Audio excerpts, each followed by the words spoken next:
Hello and welcome to Best of the Bets. I'm Christina Nicolaides and we're looking at the best betting opportunities for this weekend on the Premier League and some of the European games as well. I have Sam Diamonds. He is our football expert and editor of bestofthebets.com. Hello. You good? Yes. Struggling with hay fever. Gareth Walker, who is our bookie extraordinaire. How are you doing? Very well. Still reeling from the sensational games we've had midweek. OK, fantastic. Wigan versus Tottenham. Now, both teams want the points for very different reasons. Will it be an easy game for Tottenham? Well, the favourites to win, I don't think they suggest it'll be an easy game, though. Wigan are 3.7, the draw's 3.5, yeah. And Tottenham are priced at 2. Some teams have gone to the DW Stadium this season and had easy games. Yeah. Thinking particularly of Liverpool quite recently. But Wigan are desperate for points, and we've mentioned on many occasions that this is the time when their season tends to come good, and it's really going to have to.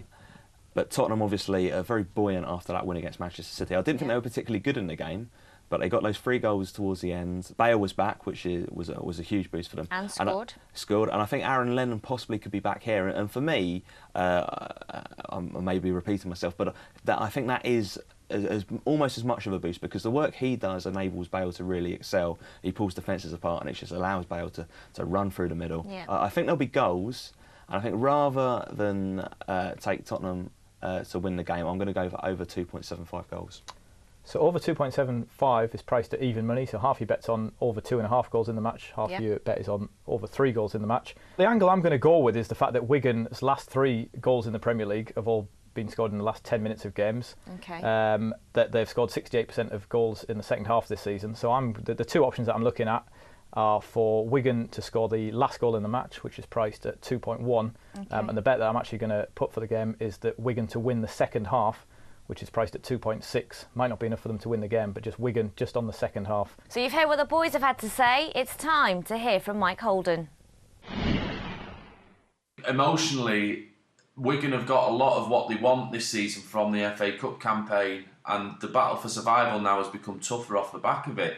Whereas for Tottenham, I think for them there's a benefit of going first this weekend. I think had Chelsea and Arsenal played on Saturday and got the results they wanted, there'd been an awful lot of pressure on Tottenham going into this game, because you know they run the risk of those teams running away from them.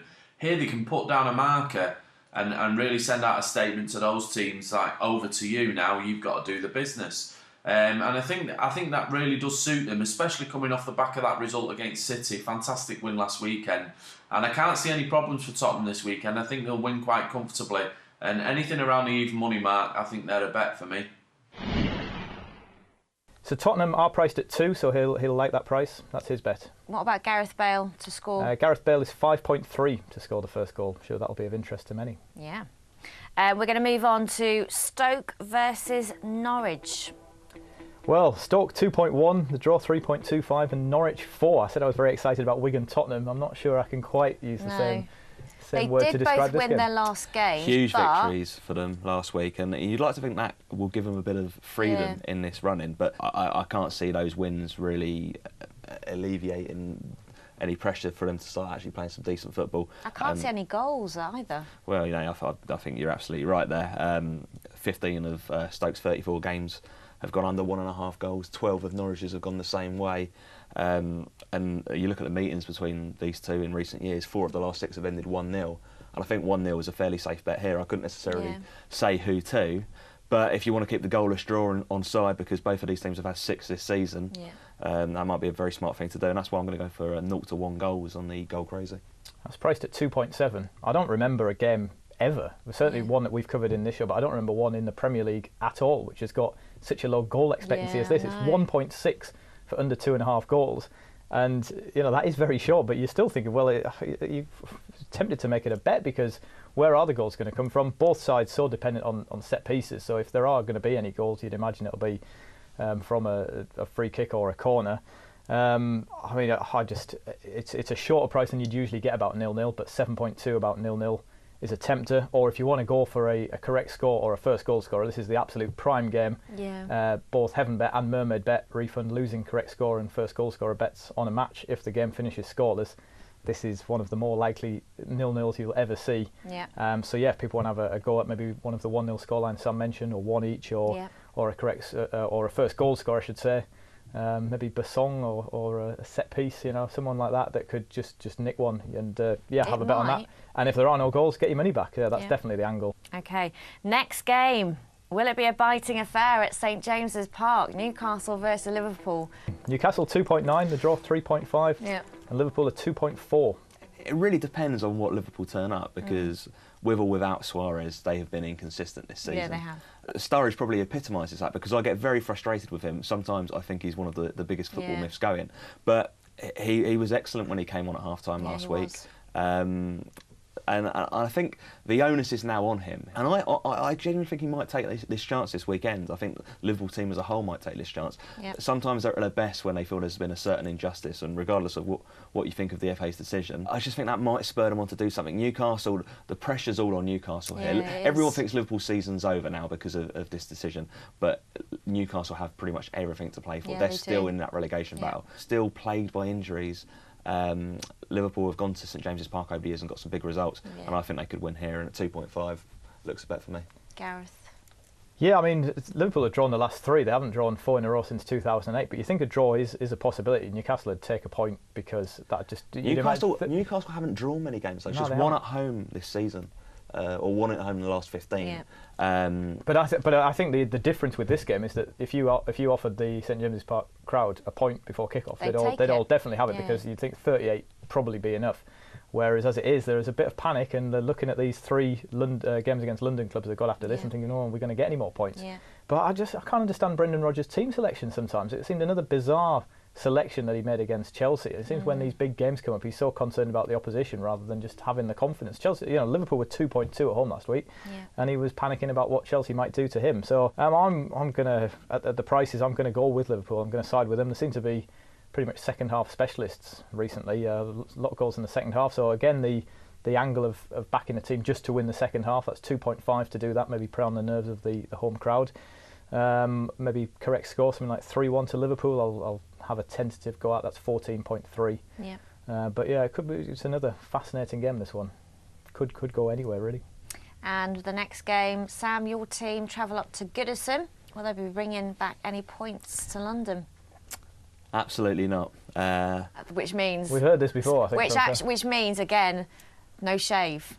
No. Well, there's 3 things certain in life, they tell me, and it's death, taxes, and it's Fulham losing at Goodison Park, because this is the longest running fixture in Premier League history with a 100% record. Everton have won all 11 games since Fulham got promoted in 2001. I've stopped going to this game purely for that reason. Fulham have not won at Goodison Park ever in the league. 24 visits, lost 20. So is that reflected in the odds, Gareth? No, not really. I mean, Everton are 1.45 to win. The draw's 4.3, and Fulham are 7.6. When you've got a stat like that, I mean, it's an incredible record. But I mean, how much importance can you attach to that? Will that be in the minds of the Fulham players when they go on the field? Something I often wondered, but when something goes on for so long, it's in everyone's mindset. Everyone's been talking about it this week. If it's in the heads and the minds of the Fulham players when they go on the field, then they'll lose. Either way, Fulham have lost the last 2 games without scoring a goal, and they had to play for 80 odd minutes against Arsenal with 10 men. They've got their player of the season, Sasha Rita, was out injured against Arsenal. He still could be a miss here. Fulham played very well against Arsenal with 10 men, but it still wasn't enough, and I just can't see how they're going to come back with anything here. Everton have still got this issue that they've won fewer than half of the games that they've gone off odds on in the last couple of seasons. There's just something not quite right in the mindset in Everton. This will always be one of them. Well, I do hope so. But I mean, 1.45, I can't quite bring myself to back that. What's the likely position of Mandalev on Saturday? Because he's been good for first goal scorer bets. He hasn't scored, but goal disallowed against Arsenal. Yeah, had a goal disallowed. Great chance against was it the Chelsea game? He had a great chance. Newcastle. Newcastle game, yeah. So he's been knocking on the door without scoring. He's priced at 34 to score the first goal. Wow. Yeah, he's coming on loan this season, and he's only really got a chance when Sasha Rita's been out. But he looked very good going forward last week. He scored 3 goals, I think, for Bulgaria this season. So he looks quite confident. Goal scorer prices wouldn't put you off. Give that a go. Okay, 4 more teams in action: Southampton versus West Brom and Manchester City versus West Ham. We're not going to spend too long on these games. Yeah, so prices: Southampton are 1.8, West Brom are 4.5, the draw's 3.65, and then the other match far more one-sided: City 1.25, draw 5.9, and West Ham, biggest price of Saturday, 11.5.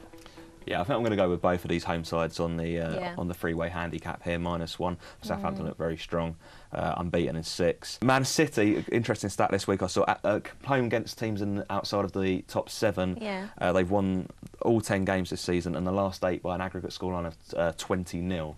So I think they'll breeze past West Ham here as well. One angle which I looked at last week, which didn't cop, but always attempted with Southampton, they do have this tendency to throw away winning positions. So Southampton half-time, the draw full-time, that's priced at 14.5 if you think West Brom could come back in the second half.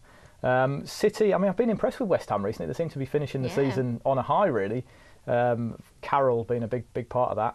So maybe, again, looking at a half-time, full-time, bigger price for interest here. Draw half-time. And City to win at full-time, priced at 4.2. That'd be my selection for this one. OK, we're finishing Saturday with a trip to Spain.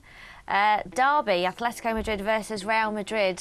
This derby, massive. 2.75 Atletico, 2.55 Real Madrid, and the draw 3.45. Atletico's prices come in a little bit on the strength of Real being made to look very ordinary on Wednesday. Which you guys weren't surprised anyway. I said an Old Clasico final. You guys said an All German affair. You may still be right. They're not over yet, but yeah, I'm confident. But you may want to go back in and back it at a bigger price. Yeah. The Madrid derby is traditionally a game that Real Madrid breeze through, but they'll never get a better chance, surely, because they're in good form. Brilliant win, really grinded out at Sevilla last week, and now obviously Madrid will just.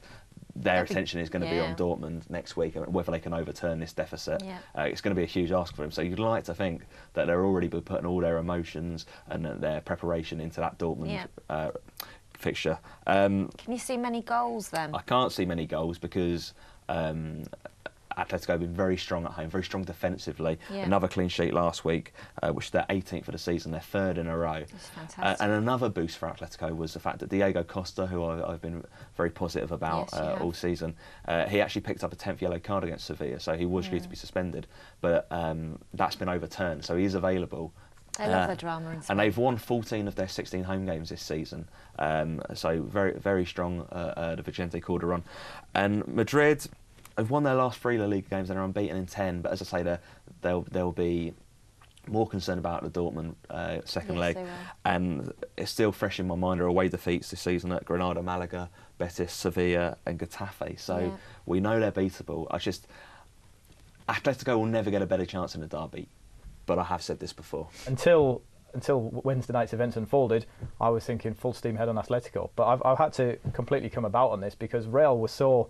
they were just battered. I'm not sure we learnt anything new about Real. They have been vulnerable defensively. I don't think Real are any worse a team than I did at the start of the week. Real, they're still an extremely good team, just that the German teams have clearly overtaken the Spanish sides, as has been suspected for a long time. And I'm going to go with Real at a price that, 2.55, could even drift a bit more before the weekend. I mean, it'd be a fascinating game. I think if I was push for a score, 1-0 looks a decent play. 1-0, which is 10.5. That's 1-0 Atletico. OK. Gareth, best bet then for Saturday? I'm going to go for this goalless draw, Stoke-Norwich. 7.2 for 0-0, Stoke versus Norwich. Sam, best bet for Saturday? Yes, I think I'm almost going to follow Mr Walker in. 0-1 goals at 2.7. I'm just going to keep the chance that Jonathan Walters might fluke one in. OK, and I'm going to do accumulator bet. I want Tottenham, Everton, Southampton, Manchester City, all 4 teams to win. So Tottenham, Everton, Southampton and Man City all to win in an accumulator. That's going to come to 6.5. OK.